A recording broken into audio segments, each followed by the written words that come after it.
ஒரு மாவட்ட ஆட்சியர் என்கிற அளவில் ஒன்று இரண்டு நிகழ்வுகளை நான் சுட்டிக்காட்டுவது பொருத்தமானது என்று கருதுகிறேன். நான் நாமக்கல் மாவட்ட ஆட்சியராக பணியாற்றிய காலத்தில் 2010ஆம் ஆண்டு செப்டம்பர் 5 அங்கே ராசிபுரத்திற்கு அருகே இருக்கக்கூடிய ஒரு கல்வியியல் கல்லூரியில் என்னை பேச அழைக்கிறார்கள். செப்டம்பர் 5 ஒரு நாள் ஞாயிற்றுக்கிழமை. அந்த ஞாயிற்றுக்கிழமை வழக்கமாக நான் என்னுடைய அலுவலக பணிக்காக நான் இல்லத்திலே இருந்து கோப்புகளை பார்ப்பது வழக்கம். ஆனால் அன்றைக்கு அவர் அழைத்தவர் ஒரு சுதந்திர போராட்ட தியாகியினுடைய மகன். இந்திய தேசிய ராணுவம், வங்கத்தினுடைய சிங்கம் என்ற வரலாற்றால் வரையப்படுகின்ற நேதாஜியினுடைய இந்திய தேசிய ராணுவத்தில் பணியாற்றியவருடைய மகன் என்கின்ற காரணத்தினால் ஒரு சுதந்திர போராட்ட வீரரை கௌரவிக்க வேண்டும் என்கிற அளவில் நான் ஞாயிற்றுக்கிழமை அவருடைய கல்வியியல் கல்லூரிக்கு பேச செல்கிறேன். நாமக்கல்லில் இருந்து ராசிபுரம் நோக்கி என்னுடைய வாகனத்திலே செல்லுகிறேன். வாகனத்திலே செல்லுகிற பொழுது அந்த தேசிய நெடுஞ்சாலையில் நான் சென்று கொண்டிருக்கின்ற பொழுது எனக்கு முன்பாக 2 இளைஞர்கள் இருசக்கர வாகனத்தில் அந்த நெடுஞ்சாலையிலே பயணிக்கிறார்கள். அவர்கள் பயணிக்கிற பொழுது நேராக செல்லாமல் இப்படியாக மாறி மாறி சாலையினுடைய இருபுறமுமே அவர்கள் பயணித்து செல்கிறார்கள். எனக்கு என்னவென்ற ஆச்சரியம், என்ன ஒருவேளை அவர்கள் நாமக்கல்லில் இருந்து புறப்பட்ட பொழுது டாஸ்மாக் கடைக்கு சென்று குடித்து விட்டு வந்திருக்கிறார்களா என்று நான் எண்ணுகிறேன். உடனடியாக என்னுடைய ஓட்டுநருக்கு உத்தரவிடுகிறேன், இந்த வாகனத்தை முன்பாக சென்று வேகமாக சென்று நிறுத்துங்கள் என்று சொல்கிறேன். வாகனம், இருசக்கர வாகனம் நிறுத்தப்பட்டது. நிறுத்தப்பட்டு இவர்கள் மது அருந்துவிட்டு ஓட்டுகிறார்களா, உரிமம் பெற்றிருக்கிறார்களா என்று சோதிக்க சொன்னேன். சோதித்தார்கள். அவர்களிடத்திலே உரிமமும் இல்லை, மாறாக அவர்கள் மது அருந்துவிட்டு ஓட்டுகிறார். உடனடியாக வட்டார போக்குவரத்து அலுவலருக்கு நான் உத்தரவிட்டு இந்த வாகனத்தை கைப்பற்றவும் குற்றவியல் நடவடிக்கை எடுக்கவும் உத்தரவிட்டேன். உத்தரவிட்டு கொஞ்ச நேரத்தில் நான் வாகனத்திலிருந்து இறங்கவில்லை. இந்த 2 இளைஞர்கள் என்னிடத்திலே வந்து கெஞ்சுகிறார்கள், ஐயா விட்டு விடுகிறது கெஞ்சுகிறார். இல்லை, நீங்கள் குடித்து விட்டு வாகன உரிமம் இல்லாமல் ஓட்டுகிறீர்கள், குடித்து விட்டு ஓட்டுகிறீர்கள், உங்களுக்கு ஆபத்து ஏற்படுத்துவது மட்டுமல்ல எதிரே வரக்கூடியவர்களுக்கும் ஆபத்தை ஏற்படுத்துகிறீர்கள், உங்களை விடக்கூடாது என்று கடுமையாக கடிந்து கொண்டு நான் என்னுடைய வாகனத்தை எடுக்க சொன்னேன். அப்பொழுது அந்த 2 இளைஞர்களில் ஒரு இளைஞர் என்ன செய்தார் தெரியுமா? ஐயா விட்டு விடுங்கள் என்று சொன்னவர் கொஞ்ச நேரத்தில் தன்னுடைய பையிலே, சட்டை பையிலே இருந்த ஒரு 100 ரூபாயை எடுத்து என்னிடத்திலே கொடுத்து, ஐயா எப்படியாவது விட்டு விடுங்கள். எனக்கு ஆச்சரியம். இந்தியாவினுடைய முதல் IAS அதிகாரி தன்னுடைய சொத்து கணக்கை காண்பித்தவர் என்று ஆனந்த விகடனிலே டாப் 10 மனிதர்களிலே 2009 என்னை தேர்ந்தெடுத்திருக்கிறார்கள். நேர்மைக்காக என்னுடைய 21 ஆண்டு கால பணிக்காலத்தில் 19 முறை நான் மாற்றப்பட்டிருக்கிறேன். அப்படிப்பட்ட என்னிடத்திலேயே 100 ரூபாயை கொடுத்து, லஞ்சமாக கொடுத்து, எப்படியாவது காப்பாற்றுங்கள் என்று சொல்லுகிறார். நொந்து போயிட்டேன். அப்பதான் பார்த்தேன், தமிழன் என் தேசத்து மனிதனிடத்திலே குடித்திருந்த பொழுது கூட ஒரு தெளிவு இருக்கிறது. லஞ்சம் கொடுத்தால் கலெக்டரிடத்திலே கூட தப்பு செய்துவிட்டு தப்பித்துக் கொள்ளலாம் என்கின்ற தெளிவு என் தமிழருக்கு இருக்கிறது என்று அப்படித்தான். இந்த அளவிற்கு இந்த நேர்மைக்கு புறம்பான சிந்தனைகள் என்னுடைய சமூகத்தில் இன்றைக்கு நிரம்பி இருக்கின்ற காரணத்தினால் தான் என் சமூகம் இந்த தமிழினத்தை தாண்டி வெளியேயும் அது சொல்லனா துயரத்திற்கு உள்ளாக்கப்படுகிற பொழுது நான் உதவி செய்வதற்கு கூட இயலாத நிலையில் நான் இருந்திருக்கிறேன். எனவே நேர்மை மிகுந்த ஒரு சமூகத்தை உருவாக்குவதற்கு நீங்கள் எல்லோரும் எத்தரிக்க வேண்டும், உதவ வேண்டும் என்று இந்த நல்ல தருணத்திலே கேட்டுக்கொள்கிறேன். எந்த சூழலிலும் நாம் நம்முடைய அடையாளத்தை இழந்துவிடக் கூடாது. எந்த ஜீவனுள்ள உயிர் துடிப்புள்ள எந்த மனிதனும் எந்த சமூகமும் தன்னுடைய மாண்புமிகு அடையாளத்தை ஒருபோதும் இழக்காது. தமிழர்களாகிய நாம் நம்முடைய கௌரவமிக்க மிக பெருமைக்குரிய இந்த தமிழ் அடையாளத்தை எந்த சூழலிலும் இழக்கக்கூடாது என்று நான் கேட்டுக்கொள்கிறேன். நான் 1988, 89 ஆண்டுகளில் அங்கே நாங்கள் கல்லூரி மாணவனாக இருந்த பொழுது என்னுடைய நண்பர் ஜெயவாளனும் எங்களோடு இருந்தார். அப்பொழுது நான் இந்த சிவில் சர்வீஸ் தேர்வு, குடிமைப்பணி தேர்வு எழுதினேன். அந்த முதல்நிலை தேர்விலே நாங்கள் 50 பேரிலே 3 பேர் தேர்வு செய்யப்பட்டோம். Preliminary examination. அதற்கு பிறகு மெயின் எக்ஸாமினேஷன், அதிலே 2 பேர் நாங்கள் தேர்வு செய்யப்பட்டோம். அதற்கு பிறகு நாங்கள் நேர்முக தேர்வுக்காக டெல்லி செல்கிறோம். நேர்முக தேர்வுக்கு டெல்லி செல்கிறோம். தேர்வு செய்யப்பட்டால் ஒரு IAS அதிகாரியாக, உயர் அதிகாரியாக வர முடியும். நேர்முக தேர்வுக்கு செல்லுகிற பொழுது யூபிஎஸ்சி வளாகத்திற்கு செல்லுகிறோம். அங்கே நேர்முக தேர்வு நடக்கிறது. அந்த நேர்முக தேர்வில் என்னை பார்த்து கேட்கிறார்கள், நீ சென்னை சட்டக்கல்லூரி மாணவன், நயோடா கல்லூரியில் என்னுடைய முதுகலை படித்ததற்கு பிறகு சட்டக்கல்லூரியில் படித்துக் கொண்டிருந்த காலம், இப்படி சட்டக்கல்லூரி மாணவர்களாகிய நீங்கள், அங்கே மாணவர்களாகிய நீங்கள் தமிழகத்திலே இந்திக்கு எதிராக போராடி கொண்டிருக்கிறீர்களே, இது தேவையா என்று கேட்கிறார். நான் போனது 88, 89 காலகட்டம். ஆனால் 1960களினுடைய மத்தியிலே இந்தி திணிப்புக்கு எதிராக கொதித்திருந்த இளைஞர்களுடைய வரலாற்றை அறிந்திருந்த அவர்கள் என்னிடத்திலே கேட்கிறார்கள். நான் சொல்லுகிறேன், தமிழர்கள் இந்திக்கு எதிரானவர்கள் அல்ல, இந்தி திணிப்புக்குத்தான் எதிரானவர்கள் என்று நான் விளக்குகிறேன். அப்பொழுது விளக்குகிற பொழுது அவர் சொல்லுகிறார், இப்படியெல்லாம் சொல்லுகிறீர்களே, can you tell me which language can be made as the official language of government of India which is applicable to the whole country என்று கேட்கிறேன்.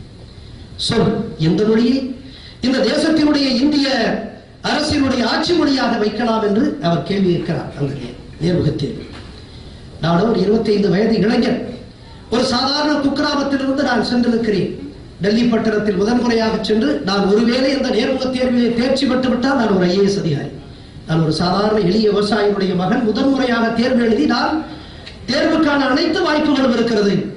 அப்படிப்பட்ட சூழலில் இனி இந்த இந்திய நாட்டினுடைய அரசினுடைய ஆட்சி மொழியாக எதை வைக்கலாம் என்று சொன்ன பொழுது கொஞ்சம் கூட தயக்கம் இல்லாமல் உலகத்தினுடைய ஒப்பியல்பற்ற மொழியான என்னுடைய தாய்மொழியான தமிழை இந்தியாவுடைய ஆட்சி மொழியாக வெளியில வந்து என்னுடைய நண்பர் ராஜாமணி என்பவர் அவரிடத்திலே சொன்னேன், நான் இப்படி சொல்லிட்டேன்னு சொல்லி அவர் சொன்னார், ஏப்பா IAS வாங்குற காலத்துல இந்த உணர்ச்சிக்கெல்லாம் தேவையா, இதெல்லாம் தேவையா? இப்ப நான் சொன்னேன், if there is a choice between IAS and Tamil, I will prefer later Tamil என்று. IAS தமிழா என்று சொன்னால் என் மகத்தான அடையாளம், என்னுடைய பெருமை மிகுந்த அடையாளமான தமிழைத்தான் நான் குறிப்பிடுவேன் என்று சொன்னேன். நம்முடைய தமிழர்களுக்கெல்லாம் நான் சொல்லுவது ஏதோ ஒரு உணர்ச்சி மிகுந்த பற்று அல்ல, அறிவுபூர்வமான ஒரு நிலைப்பாடை நாம் எடுக்க வேண்டும். நம்முடைய அடையாளத்தில், பெருமை மிகுந்த இந்த அடையாளத்தில் நாம் கௌரவம் கொள்வோம். ஆனால் நாம் பார்க்கிற இடமெல்லாம் தமிழர்கள் சுயநலத்தாலும் தாழ்வு மனப்பான்மையாலும் நிறைந்திருக்கிறார்கள் என்பதற்காகத்தான் நான் உதாரணத்தை சொன்னேன். நான் மதுரை மாவட்ட ஆட்சியராக இருந்த பொழுது நான் இங்கே என்னிடத்திலே மிகச்சாதாரண விவசாயிகள் 6வது கூட படிக்காத விவசாயிகள் கோரிக்கைக்காக மனுவை என்னிடத்திலே அளிக்கிற பொழுது அந்த மனுவினுடைய இறுதியிலே நான் பார்ப்பேன், 6வது கூட படிக்காதவர் ஆங்கிலத்திலே கையெழுத்திட்டு ஆங்கிலத்திலே கையெழுத்து அடிமைத்தன். ஆங்கிலத்தில் நான் கேட்பேன், எதுக்காக ஆங்கிலத்தில் கையெழுத்து? யார் உங்களை ஆங்கிலத்தில் கையெழுத்து போட சொன்ன? இதுவோ தமிழ்நாடு, நானும் தமிழ்நாடு அரசுல நான் ஒரு தமிழ் கலெக்டர். எதற்காக நீங்கள் ஆங்கிலத்திலே கையெழுத்து போடுகிறீர்கள்? எதற்காக? ஏதாவது ஆக்ஸ்போர்ட் யூனிவர்சிட்டியில் ஏதாவது உங்களுக்கு ஏதாவது நிதி கொடுக்கிறார்களா? கையெழுத்தெல்லாம் போட்டு ஆங்கிலத்தை வளர்ங்கள் என்று கேட்டால் அப்ப என்ன செய்றீங்க அப்படின்னு கேட்பேன். என்ன செய்றீங்க? நான் கேட்பேன், ஏற்கனவே ஐயா இந்த பட்டா மாறுதலுக்கு நான் 2 வருஷமா போராடிக்கிட்டு இருக்கேன் அப்படின்னு அவர் சொல்லுவார். நான் சொல்லுவேன், தாசில்தார் கவனிக்கவே இல்லை அப்படின்னு சொல்லுவார். நான் சொல்லுவேன், ஏன் கவனிக்கல தெரியுமா? நீங்க போட்டிருக்க கையெழுத்துல கருப்பையாங்கிறது ஆங்கிலமா இருக்கு, இதுவரை இது வெள்ளக்கார கருப்பையான்னு நம்ம தாசில்தார் நினைச்சிட்டாரோ, அதனால வெள்ளக்காரர்களுக்கு இந்த நிர்ணயம் வச்சுட்டு கொடுப்போம். நீங்க தமிழ்ல போட்டிருந்தா இது நம்மான மனு உடனே பார்த்துருப்பாங்களே அப்படின்னு சொல்லி ஐயா தமிழ்ல போட்டார். சரி, தமிழ்ல போட்டிருக்கீங்களா? போடுங்க.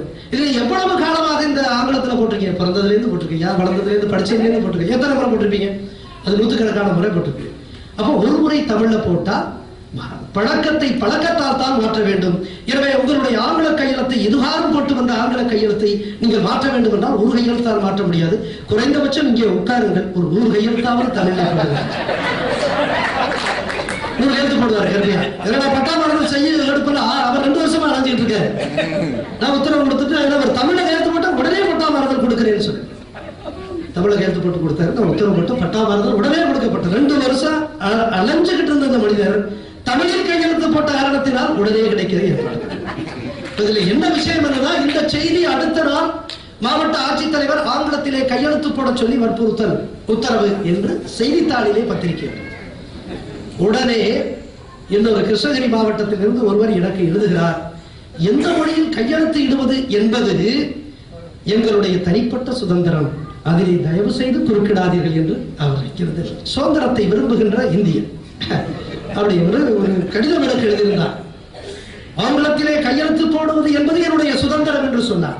என்னுடைய நேர்ம உதவியாளர் என்னிடத்திலே கொண்டு வருகிறார். நான் சொன்னேன், கடிதம் நன்றாக இருக்கிறது, இந்த இந்திய குடிமகனுடைய சுதந்திரத்தை பாராட்டுவோம், ஆனால் ஒரு வரி குறிப்பிட்டு எழுதுங்கள், ஒரு வரி குறிப்பிட்டு எழுதுங்கள் என்று சொன்னேன். நான் சொன்னேன், சுதந்திரத்தை பற்றி பேசுவதற்கு ஆங்கில அடிமைகளுக்கு தகுதி இல்லை என்று திருப்பி எழுதுங்கள் என்று.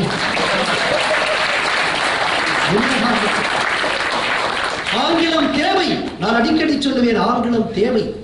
எம்முடைய தமிழர்கள் உலகத்தினுடைய பூமி பந்தினுடைய எல்லா பகுதிக்கும் சென்று எல்லா துறைகளிலும் வெற்றி கொடி நாட்டுவதற்கு ஆங்கிலம் தேவை. தேவைப்படுகிற பொழுது நாம் படித்துக் கொள்வோம். தேவையே இல்லாத ஆண்டிவட்டியிலிருந்து முஸ்லம்பட்டியிலிருந்தும் எதற்காக ஆங்கிலத்தை கொண்டு போய் திணிக்க வேண்டும் என்பதுதான் இங்கே கேள்வி. நான் அடிக்கடி அதனால் தான் அரசு பள்ளிகளிலே படிக்கக்கூடிய குழந்தைகளுக்கு நான் சொல்லுவேன், அனைத்து மொழிகளையும் வாசிப்போம், அன்னை தமிழை சுவாசிப்போம் என்று இதற்காகத்தான் நான் சொல்லுவேன். எனவேதான் நம்முடைய அடையாளத்தின் மீது பெருமை, நம்முடைய அடையாளத்தின் மீது பெருமை கொள்வது என்பது ஏதோ ஒரு வெற்று உணர்ச்சிகளுடைய அடித்தளத்திலிருந்து வருவது அல்ல. இது நாம் எழ வேண்டும். உலகத்தின் பூமி பந்தில் இருக்கக்கூடிய பல இனங்களுக்கு இணையாக, ஏன் அதற்கு மேலாக நாம் எழ வேண்டும் என்று சொன்னால் அதற்கு அடிப்படை சுயமரியாதை, தன்மானம். அப்படிப்பட்ட சுயமரியாதையும் தன்மானமும் நேர்மையும் மிகுந்த ஒரு சமூகத்தை நாம் உருவாக்க வேண்டும். நம் அடையாளங்களில் மிகுந்த கவனமும் கொண்டவர்களாக இருக்க வேண்டும். நான் எண்ணி பார்க்கிறேன், நம்முடைய சமூகம் எப்படிப்பட்ட சமூகமாக இருந்தது. 2 நிமிஷத்துல முடிச்சுக்கிறேன். நேற்று இந்த ஒரு பிரச்சனை இருந்துச்சு, 2 நிமிஷத்துல நான் முடிச்சுக்கிறேன். நம்முடைய சமூகம் ஒரு ஆங்கில பத்திரிகை, இதே மண்ணிலே ஒரு ஆங்கில பத்திரிகை 2000 ஆண்டு தொடங்கப்பட்ட பொழுது அது உலகத்தை பற்றி எழுதுகிறது. 1000 ஆண்டுகளில், கிபி 1000 ஆண்டுகளில் இந்த பூமி பந்து எப்படி இருந்தது என்று எழுதுகிறது. அப்படி எழுதிய பொழுது கிபி 1000 அது வரிசைப்படுத்துகிறது. 7 வலிமை மிகுந்த உலக சாம்ராஜ்யங்களை அது வலிமைப்படுத்துகிறது. அப்படி வலிமைப்படுத்துகிற பொழுது ஒரு சாம்ராஜ்யம், இந்திய துணைக்கண்டத்தில் மிகப்பெரிய வலிமை வாய்ந்த ஒரு சாம்ராஜ்யம் இருந்தது. பூமி பந்திலே இருந்த 7 சாம்ராஜ்யங்களில் இந்திய துணைக்கண்டத்திலே வலிமை வாய்ந்த ஒரு சாம்ராஜ்யமாக விளங்கியது எது தெரியுமா? நம்முடைய தமிழ் பேரரசான சோழ பேரரசு. அந்த மிக வலிமை வாய்ந்த சாம்ராஜ்யம். மிகப்பெரிய பிரெஞ்சு மன்னன் வாட்டர்லூ போரிலே தோல்வி அடைந்ததற்கும் அதற்கு முன்னாக இங்கிலாந்து படைகண்டத்திலே தோல்வி அடைந்ததற்கு காரணம் அது மட்டுமல்ல, the sun never sets on British Empire என்று சொல்லக்கூடிய சூரியன் அஸ்தமிக்காத ஆங்கில சாம்ராஜ்யத்தை உருவாக்குவதற்கு காரணமாக அமைந்தது இங்கிலாந்தினுடைய கடற்படை. ஆனால் 1000 ஆண்டுகளுக்கு முன்பாக என்னுடைய பாட்டன் ராஜேந்திர சோழன் அவன் வங்கக்கடலை அவன் தன்னுடைய சோழ ஏரியாக கருதியது மட்டுமல்ல, தென்கிழக்கு ஆசிய நாடுகள் அத்தனையும் வென்று வந்தான் என்பதுதான் வரலாறு. எனவே நமக்கு ஆற்றல் இருக்கிறது, நமக்கு ஆற்றல் இருக்கிறது. நீ எங்கு வேண்டுமானாலும் இருக்கலாம், எந்த இடத்தில் இருந்தாலும் உங்களுடைய ஆற்றலை உணர்ந்து உங்களுடைய அடையாளத்தை நாம் இழக்காமல் நாம் மேலே வருவோம். ஒரு புதிய ஒரு தமிழ் சமூகம் இப்படியாகத்தான் இருக்க வேண்டும். நேர்மையாக, உண்மையாக, நம்முடைய அடையாளத்தில் பற்று கொண்டவர்களாக நாம் வருவோம். நிச்சயமாக இன்றைக்கு அந்த நிலையில் ஒரு புள்ளியாக ஒரு புதிய தமிழ் சமூகத்தை நாம் உருவெடுக்க நினைப்போம். புள்ளியாக தொடங்குவதுதான் நிச்சயமாக புரட்சியாக வரும். தந்தை பெரியார் அவர் ஒருவரை தஞ்சையிலே பேசிக் கொண்டிருக்கிறார், ஒரு குக்கிராமத்திலே பேசிக் கொண்டிருக்கிற பொழுது அவருடைய பகுத்தறிவு இயக்கம் தொடங்கப்பட்ட காலம். அப்படி பேசிக் கொண்டிருக்கிற பொழுது அங்கே நூற்றுக்கணக்கானவர்கள் வந்திருக்கிறார். இறுதியாக கொஞ்சம் கொஞ்சமாக செல்லுகிறார்கள் ஆட்கள்.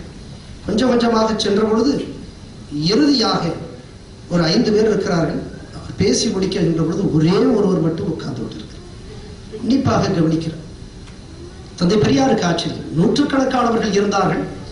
எல்லோரும் போய்விட்ட பொழுது இந்த மனிதன் தான் என்னுடைய பகுத்தறிவு கொள்கையில் அவ்வளவு ஆர்வமாக இருந்திருக்கிறானே என்று அப்படியே பார்த்து மேமறந்து போய், எந்த ஊரப்பா, என்னுடைய பகுத்தறிவு கொள்கையில் அவ்வளவு ஆர்வமா என்று கேட்கிறார். இல்லை ஐயா, நான் தான் நீங்கள் பேசிக் கொண்டிருக்கக்கூடிய இந்த மைக் செட் போட வந்தவர்கள். தந்தை பெரியார் மிகப்பெரிய அளவிற்கு தமிழ் சமூகத்தின் மீது தாக்கத்தை ஏற்படுத்திய, பகுத்தறிவு புரட்சியை ஏற்படுத்திய அவருடைய புரட்சி கூட ஒரு புள்ளியாகத்தான் தொடங்கியது என்பதுதான். எனவே அன்பிற்குரிய எம்முடைய உறவுகளே, புதிய தமிழ் சமூகம் இப்படிப்பட்ட உண்மையான சமூகமாக, நேர்மையான சமூகமாக, தன்னுடைய அடையாளத்தை என்றும் இழக்காத சமூகமாக இருக்க வேண்டும். அப்படி இருந்தால்தான் நம்முடைய மக்கள் எந்த சமூகமும் 21ஆம் நூற்றாண்டில் படாத ஒரு துன்பத்தை, ஒரு பேரழிவை நம்முடைய சமூகம் பட்டிருக்கிறது, சந்தித்திருக்கிறது. அத்தகைய நிலைகளெல்லாம் அவர்களையெல்லாம் நாம் பாதுகாக்க வேண்டிய ஒரு சூழலிலே இருக்கிறோம்.